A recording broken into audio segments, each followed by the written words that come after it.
Bien, ¿qué tal chicos? ¿Cómo están? Bienvenidos a una nueva sesión en esta semana 4 en la introducción a los sistemas de ecuaciones lineales.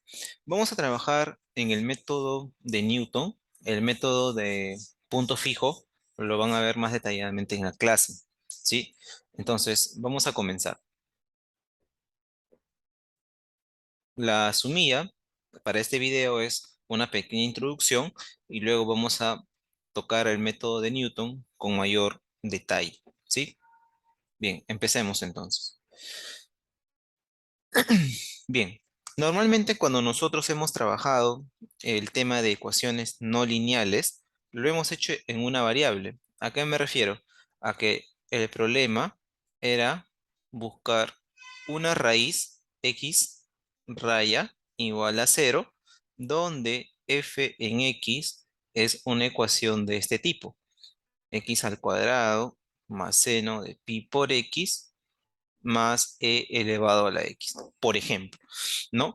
Entonces, ustedes ya han visto en la semana anterior diversos métodos, como el método de la bisección, el método del punto fijo, el método de Newton y también tiene algunas variantes. Ahora, en este tema, lo que nosotros vamos a hacer es trabajar con sistemas de ecuaciones. Es decir, ahora nosotros vamos a tener funciones que van del espacio R2 a R, ¿sí? Y van a definir un sistema de ecuaciones. Entonces, como dice aquí la teoría, nos interesa encontrar al menos una raíz del sistema de ecuaciones no lineales, miren, que satisfaga un par x, y, que satisfaga f de x, y igual a cero y g de x, y igual a cero. Aquí tenemos un ejemplo de sistemas de ecuaciones no lineales de dos variables. Fíjense, x1 al cuadrado más x2 al cuadrado menos 4 igual a cero. Y aquí tenemos x2 menos x1 al cuadrado igual a cero. Aquí tenemos otro sistema de ecuaciones. Sí, ahora nosotros en el curso simplemente nos vamos a concentrar en sistemas de ecuaciones de dos variables. Dos ecuaciones con dos variables, ¿sí? No lineales.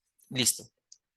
Vamos a desarrollar entonces la idea del método de Newton. ¿Qué nos dice el método de Newton? El método de Newton nos dice lo siguiente. Vamos a empezar construyendo el esquema iterativo de la siguiente forma. Vamos a desarrollar tanto las funciones f como las funciones g en su polinomio de Taylor, ¿sí? Pero hay que prestar atención aquí, en los residuos. ¿Qué vamos a hacer nosotros con los residuos? Simplemente los vamos a despreciar, ¿sí? Y en base a ello, nosotros vamos a definir una nueva notación de la forma más compacta. Fíjense, nosotros podemos decir que f, ¿sí? De x vector viene a ser ahora f evaluado en x, y aquí g evaluado en x, y. Tener cuidado que ahora ese x vector me representa a x, y, ¿sí? Vamos a definir al jacobiano, ¿sí? De la función del sistema evaluado en x vector simplemente como la derivada de f respecto de x en x, y, la derivada de f respecto de y en x, y. Aquí la derivada de g respecto de x en x, y aquí simplemente la derivada de g respecto de y en el punto x, y. ¿Sí? Esto viene a ser el jacobiano. Listo. Entonces, para nosotros poder trabajar un esquema iterativo, necesitamos de un punto semilla. Continuamos por aquí.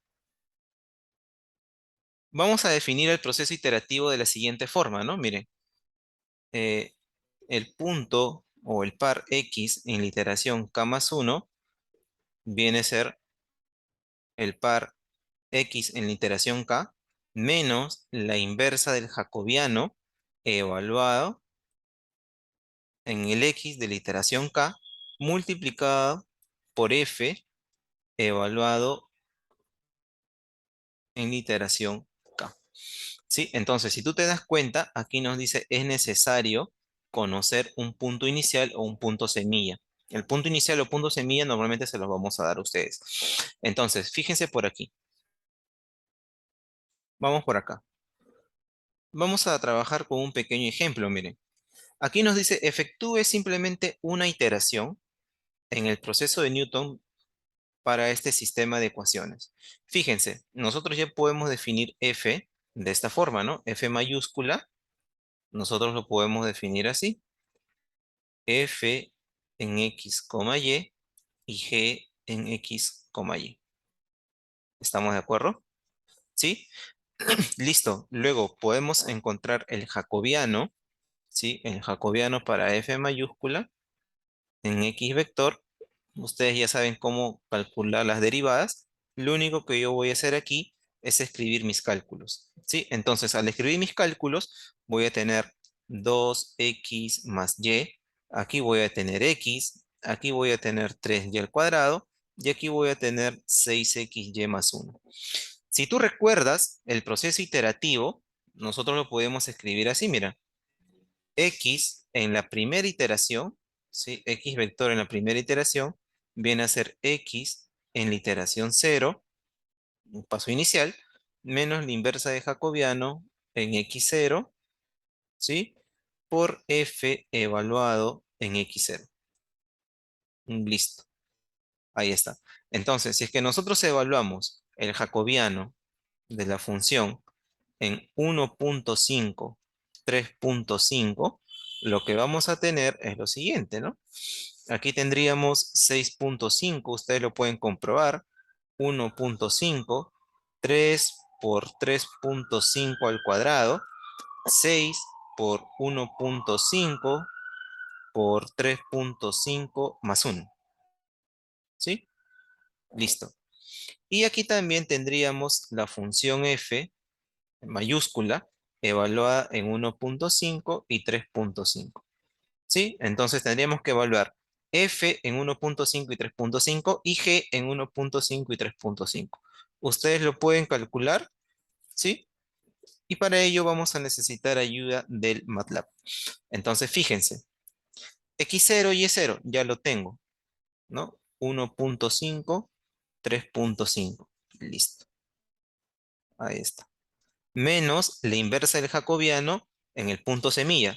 Entonces aquí tendría 6.5, 1.5, 3 por 3.5 al cuadrado. Aquí tendría 6 por 1.5 por 3.5 más 1. Y a todo ello le saco su inversa. ¿Sí? Y aquí tendría f evaluado en 1.5, 3.5. Y aquí tendría g evaluada en 1.5, 3.5. Listo. Entonces, en base a ello, nosotros vamos a recurrir al MATLAB. Bien, entonces vamos a trabajar por aquí. Veamos. A ver, voy a definir x0. Vamos a definirlo así manualmente. 1.5, 3.5. Ya ustedes en el laboratorio podrán trabajar con bucles, podrán trabajar con algunas otras herramientas adicionales. Vamos a definir j como 6.5, 1.5, 3 por 3.5 por 3.5 y aquí 6 por 1.5 por 3.5 más 1. Listo. Y aquí nosotros vamos a encontrar al otro vector f, ¿sí? Acuérdate que f es f evaluada en 1.5, ¿no? Y en 3.5, entonces vendría a ser 1.5 al cuadrado más 1.5 por 3.5 menos 10. Y tendríamos g evaluado en ese par, ¿no? 3 por 1.5 por 3.5 al cuadrado, ¿no? Más 3.5 menos 57. Ahí está, ¿no? Entonces, si es que nosotros recordamos, ¿sí? ¿Cómo encontraríamos x1? Sería x0 menos la inversa del jacobiano, que ya lo hemos encontrado allí, y todo ello multiplicado por f. Muy bien, empezamos y miren, tenemos que en la primera iteración x1, ¿sí? X1 vendría a ser, aquí está, 2.0360, ¿sí? Y tendríamos que la segunda componente es 2.8439. Ahí está, chicos. ¿Sí? Listo. Y así vamos a trabajar nosotros para poder encontrar las siguientes iteraciones. Luego, el criterio de parada o cómo nosotros encontramos las siguientes iteraciones lo van a ver ustedes más detalladamente en la sesión de teoría y en la sesión de laboratorio. ¿Sí? ¿Listo, chicos? Eso es todo por hoy. Cuídense. Hasta luego. Chau, chau.